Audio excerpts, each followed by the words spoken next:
Hi, and welcome to Education Roundtable. My name is Larry Petricaro, and I have with me two guests this evening, Philip Saline and Nina Cambili.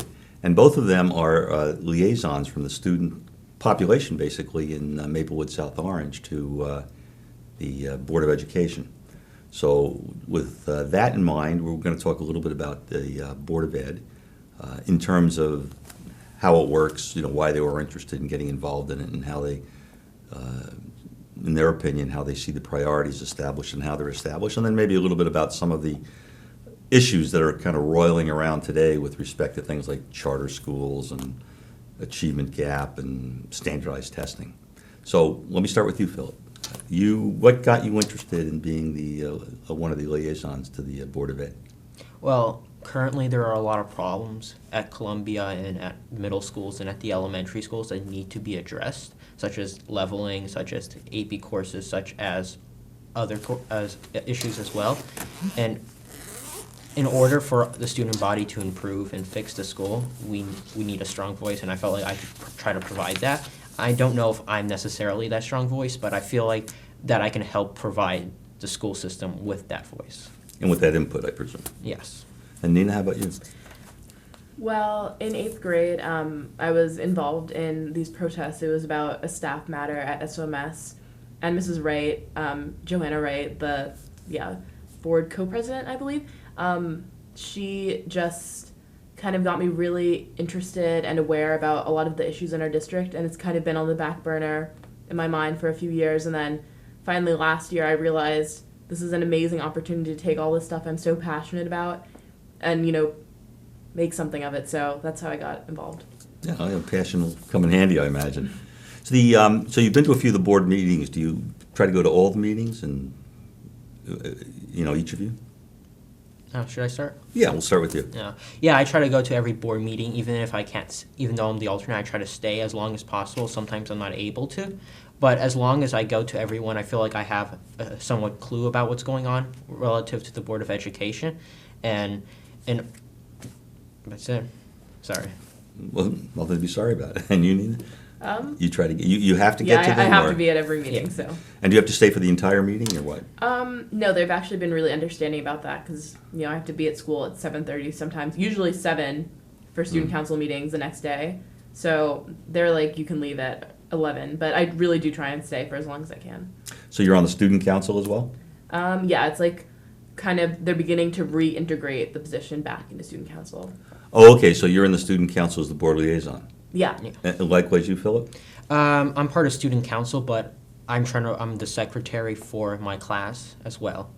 And do you both pull input from the council?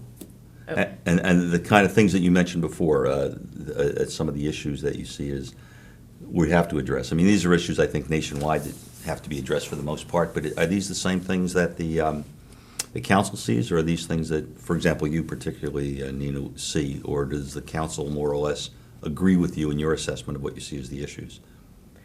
Well, the role of student council, at least as it is right now and how I understand it, is more about getting students involved, student events, fundraising.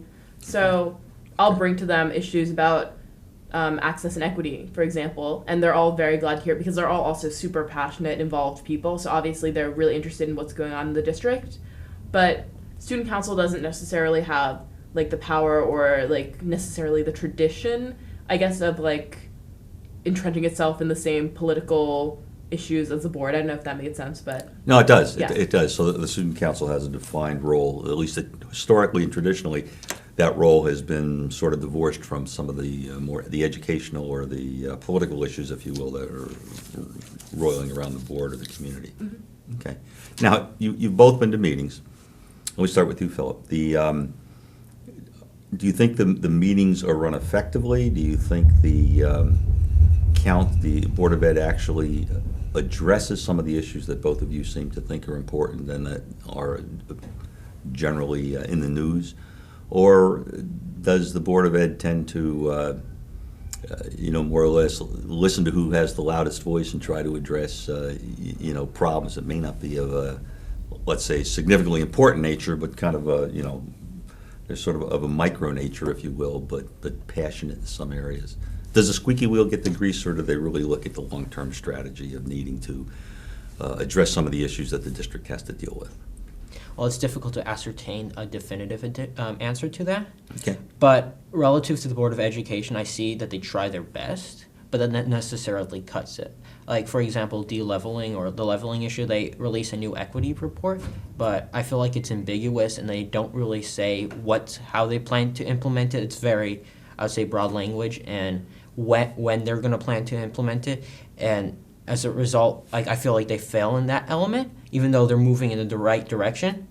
But with other issues, they do try their best to properly answer them and stay and placate the people who, the parents and the students in this district. But of course, it's going to be inevitably you're going to anger some people because that's just how it's the democratic societies and it's just innate quality in it.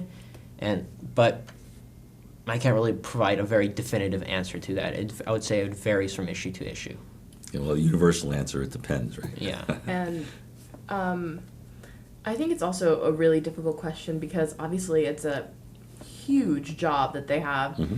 But I mean, I sometimes do notice I'm turning the wheels a little bit. Sometimes someone will say something and just remind us that it's election season and all that they've done. So I think that that's like a little political, but it's also really difficult as kind of a member of the public who wasn't aware of how everything works. It's been a huge job also learning how it works. So for, an average concerned community member, it's really difficult. So when I first read the access and equity policy, my first reaction was, what are they going to do about it? Where are the specifics? And I actually met with the district lawyer, and he explained to me how it all works, how the superintendent has to kind of pass down specific regulation, and he's in charge of seeing everything put in place and specifics, and the board is just overseeing. It's like this huge, complex thing, and all of these problems are so huge and complex that I almost can't blame the board for not being as potentially effective as they could be. Yeah, I know what you mean by used and complex. Sometimes I think that complexity is almost self-imposed. Sometimes the solution, if it's not simple, maybe you can clearly understand where you want to go. It's the getting there, and I suppose it's the getting there without trying to make more people angry than you have to. But I think that's part of the whole process. You said before that the question was kind of a very difficult one to answer, and I guess you're right. It is a difficult job, a difficult question.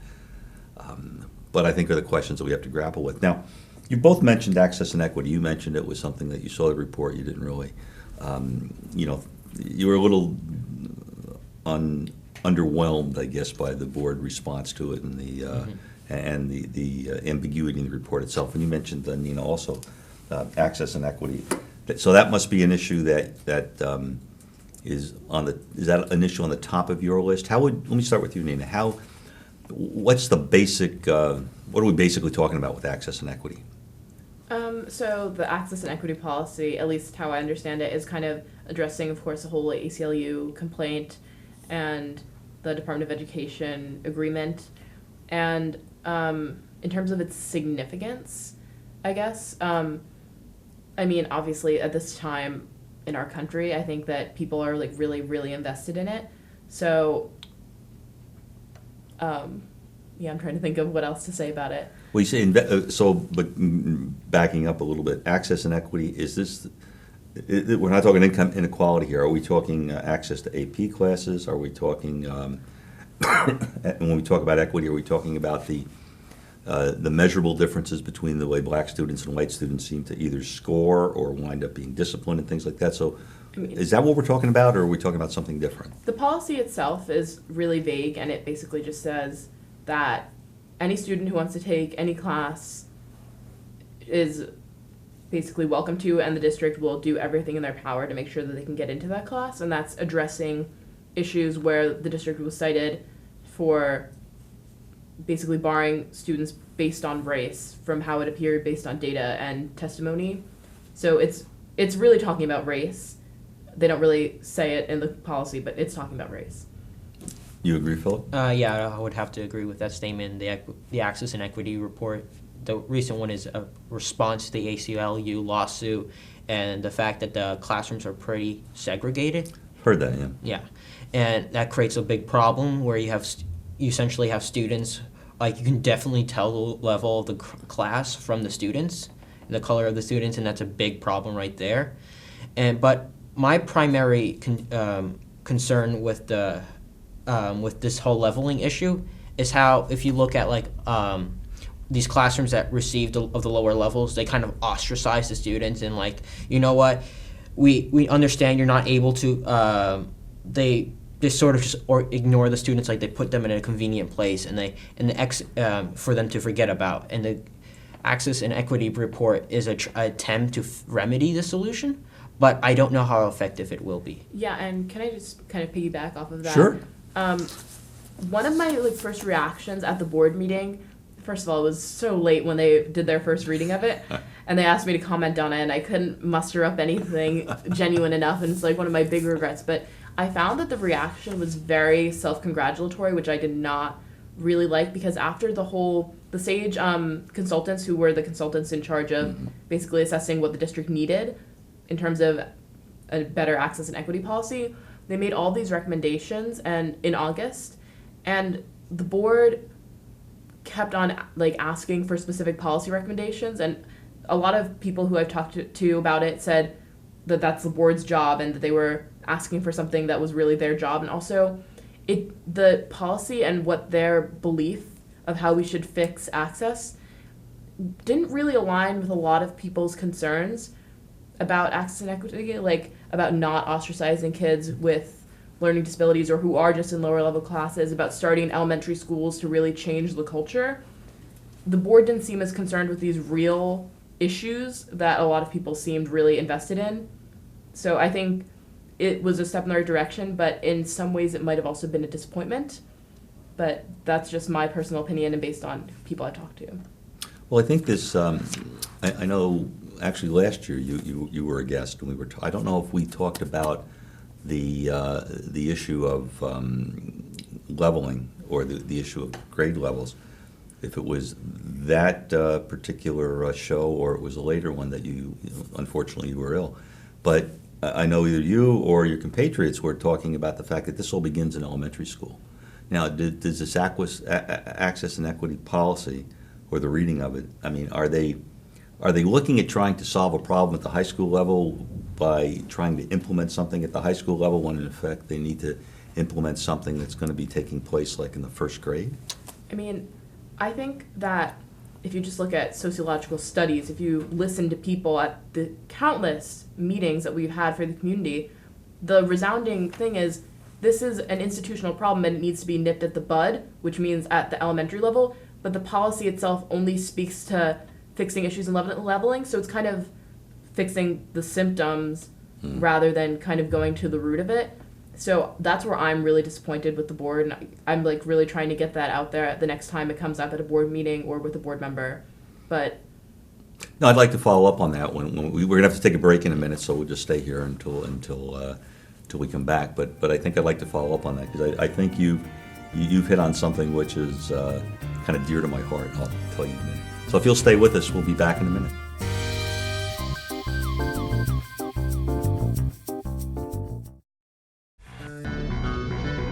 Television is a powerful and influential medium that allows different groups the opportunity to produce programming that directly affects their own communities.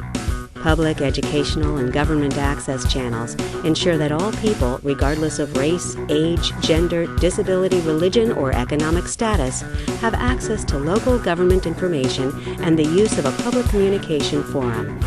Make sure everyone has a voice. Support your local PEG channels.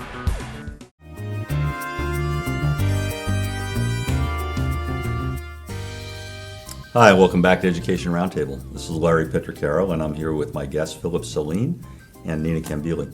And just before the break, we were talking a little bit about the access and equity report, we were also talking about how you sometimes, instead of addressing problems, address the symptoms of the problems, because I guess they're the easier things to see.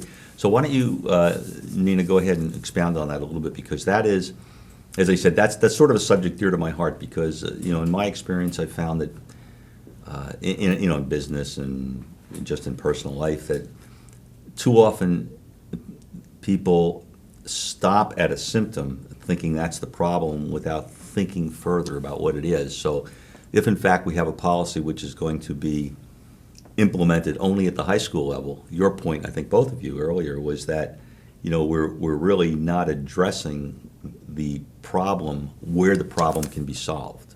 And it's always easier to solve a problem as early as possible. This was again when I worked in manufacturing. If you can solve a problem on the design board before you even start to build something, it's a lot less expensive than having to replace 3 million cars, out in the field. So, go ahead. Why don't you expound on that a little bit? What your thoughts are? Well, first of all, I agree with that assessment, and also it's like a great political move if you're a board member to say, look at all that we're doing, when you're just kind of addressing these superficial problems rather than what's really at the root, and that's a lot less controversial. But they don't have to acknowledge that there's institutional race issues within our schools if they're just kind of fixing things at the superficial level. So I think that that's a really key part of this. And Philip, would you like to say something? I would like to say, I agree with Nina, where if you're just trying to deal with that you have to deal with the root of the problem, because if you just fix the symptoms or fix it at the higher level, it will just kind of sugarcoat it and you end up forgetting about it. But the problem is still going to be there. So in order to properly respond to this, you need to look at it at a foundational level, like analyze why are the classrooms segregated. You need to go back to the elementary school. You're going to need to go back to how the classes are structured. You need to go back to how teachers teach things. You need to go back to how students interact with each other. And although this is a very complex issue and it will take a lot of time to properly fix, or I don't even know if we're able to do that, it is something that we should pursue. And going off of that, I also feel like the board might think, just kind of based on the kind of people who come to board meetings who are very obviously passionate about their issues, that people are expecting quick fixes. But across the board, everyone has said that the true solution to this is going to come over time. If we're starting in elementary schools now, we're not going to really see the benefits of really eliminating this problem for another 10 years. But people want quick fixes, and I don't think that's really the answer. And also, the board is so removed from like the real kind of human issues. Like, for all the talk that they do about students, especially in election season, I don't think that they're really as connected as they can be. I remember during the SAGE presentation, they talked about how there were 46 eighth graders who were taking math at the high school, and 45 of them were white and one of them was black.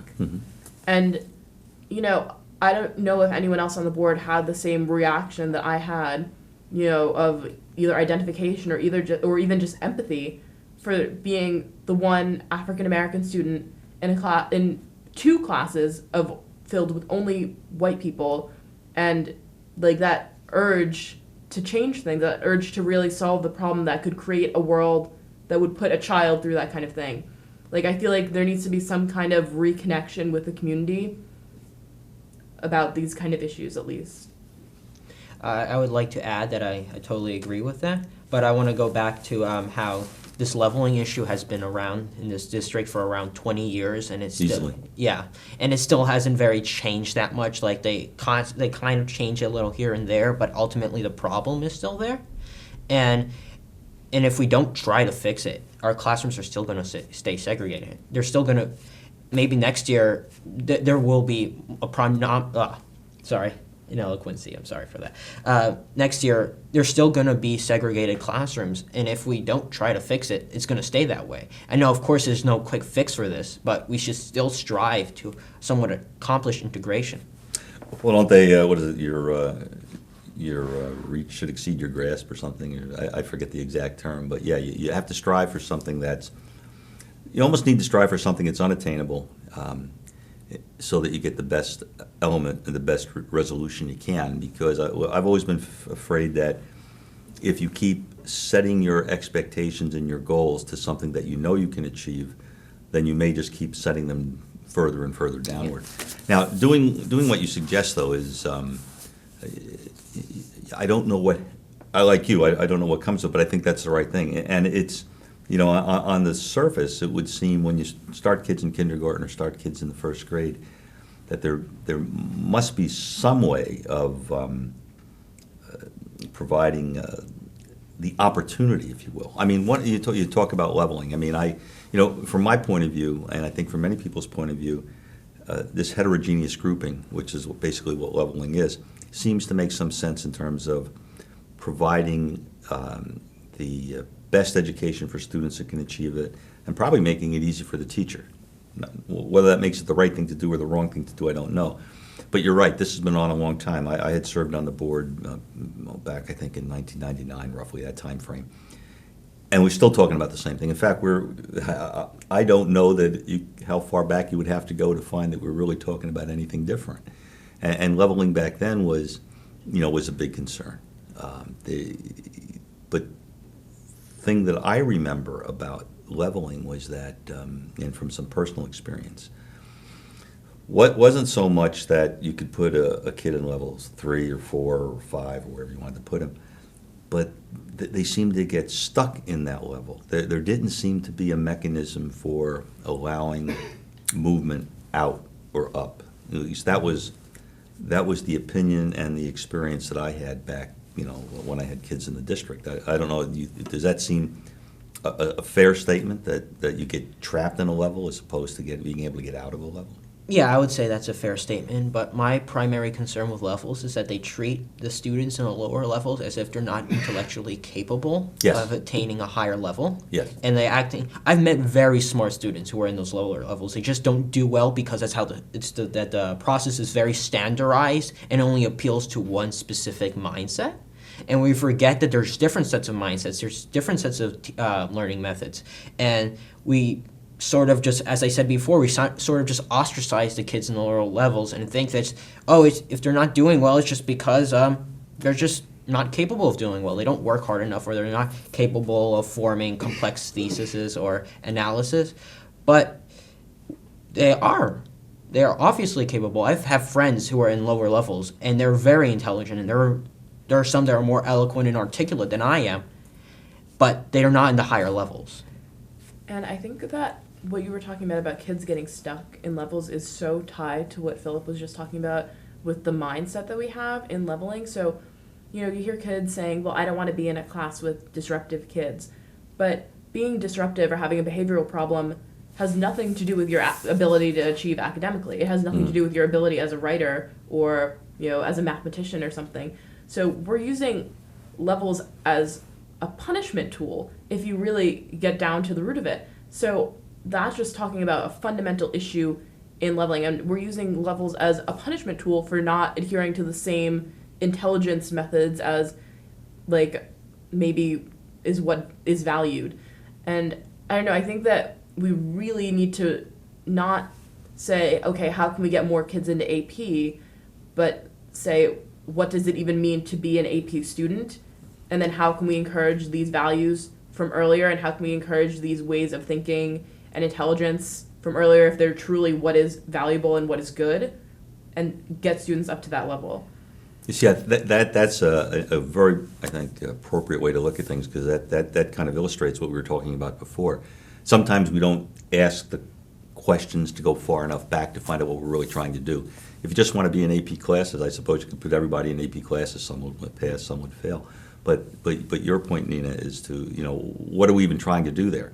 And the other thing you were talking, you kind of alluded to this both of you, when you talked about expectations, or you talked about the, what did you say? Something like the way we would expect things to happen. And I think that you can wind up being categorized as being in a lower level class, maybe because you don't give an answer that's expected.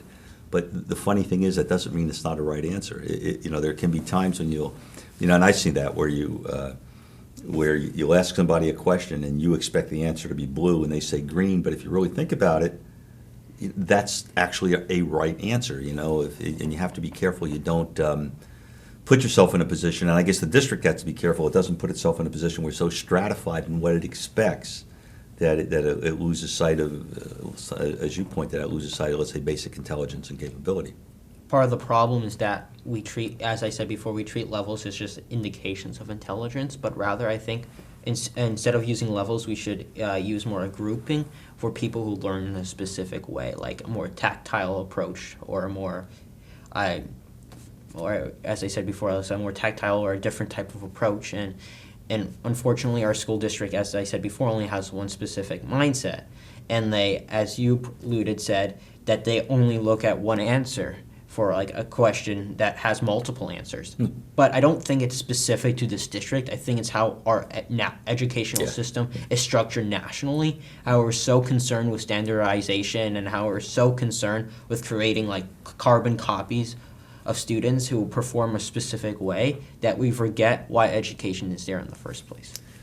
Yeah, that's an interesting point. I think there probably is a basic body of knowledge that you should have, and that was actually one of the things I thought we might talk about, but we won't be able to talk about it. Probably was standardized tests and what you thought about it. Like when they had this whole thing about Common Core, it always struck me as it didn't seem sensible that we as a society would not want our children to have a certain basic understanding. Let's say what it takes to run the country. Well, one of the things we should be doing, I suppose, is turning out reasonable citizens, right? I would assume that'd be the case.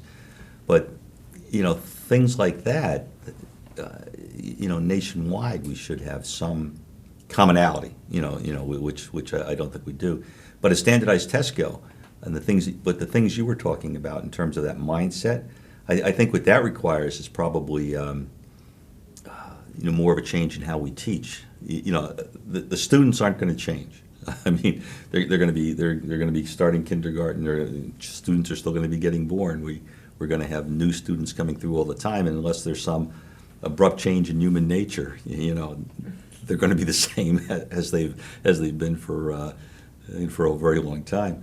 But the whole, again, now I don't mean to preach, but I along the lines you're talking about, I think that the whole way we manage and govern education is really what's got to be looked at, because